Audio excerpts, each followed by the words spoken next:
Okay, hello everybody. Welcome to my new studio in downtown Ithaca on the Commons. And this is my latest painting that I'm working on here now. It's a view of Sheldrake, New York, that I started this painting plein air. Believe it or not, it's kind of it's quite large for a plein air painting. Plein air painters usually work rather small, but it's not always the case. Constable worked huge. I saw a show of his work at the NGA many years ago, and he had these huge canvases. They were like 6 by 8 foot. So it just goes to show you don't need to necessarily work small. This painting that I'm working on, if you come around here, is an oil on linen, and it's glued to a panel. And it depicts this scene, as I said, in Sheldrake, New York, which is about 15 or 20 miles north of Ithaca on Cayuga Lake, which is depicted back here.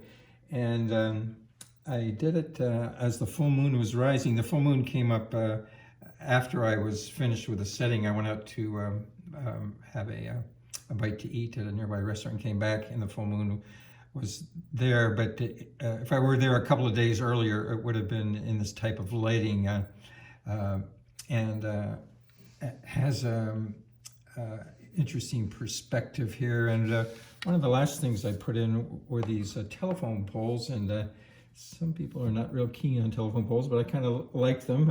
And just from a visual point of view, it kind of augments or supports the perspective. I guess the vanishing point must be right about here. So all the perspective lines, including the lines of the telephone poles, and eventually have the telephone lines, they're all supporting this perspective that's established here. And it has, what you're seeing here now is was largely painted plein air. I might have had a couple of other sittings since then, but all the major decisions were made on location, and it was this transitional time between, as the sun was setting, you can see the edge of night here, so to speak. There's that soap opera from the 60s was called The Edge of Night, but the last of the daylight and the evening is coming, so it's a nice transition. And it's also the full moon of September, which is also a transition point. I think it happens this year. It happened right around the equinox, so it's transitional in a number of ways. And I put this biker in here too, kind of leading in. I always like roads, and so I more or less invented the cyclist there. I have quite a bit of work to do. A woman was asking me at our open house, what more do you have to do to it? And so I was explaining that I have to soften edges, and on the biker over here, I can just do it with my finger. The area between the light and dark needs to be softened, and soften this transitional area here. And on the floor here is the same scene that I painted several years ago, but it was kind of the opposite season. This was fall, this was spring, with but the same kind of lighting, late afternoon light, and with melting snow. But it's a wonderful scene. I like it because it's kind of timeless. It has this 19th century farm and barn there, and you know, it could be 1910 or it could be 2023. And so the scene on here is on my easel is the same scene. It just shows you, if you're stuck for creativity, you could take the same scene, do a different time of day. So it's the same motif, but there's endless possibilities with the same motif.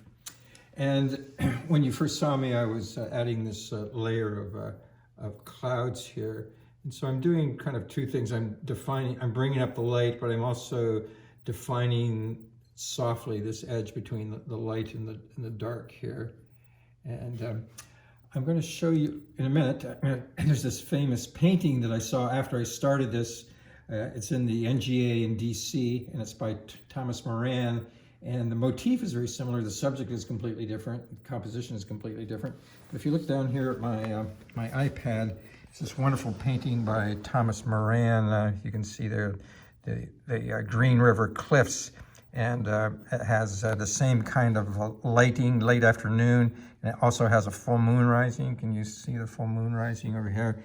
Mine will not have Indians in the foreground, but that's an incredible main element of this painting by Thomas Moran. And the wonderful clouds with this bluff here. And the clouds too. This high chroma orange in the cliffs and the clouds. So I'm doing something similar here. And if you come down to my easel, my palette here, let's get a little bit. Oops, I got a little yellow ochre in there, but I guess I'll have to put out some more color here. But it's cadmium orange there. Oh, here's some over here. I can get some out of here with a little bit of, I think that's Naples yellow there. So let's test this out, see what it, it's a little bit lighter than I wanted. It's okay to get this a little bit of chroma, which is a word for intensity, right at this transition point. So that's a good place for it because it's lighter up here. As we go down, it becomes more intense in color, and chroma gets intensified. So that's a cool thing that I'm borrowing from Thomas Moran. Okay, so thanks so much for your attention. Look for these on my website, briankeeler.com.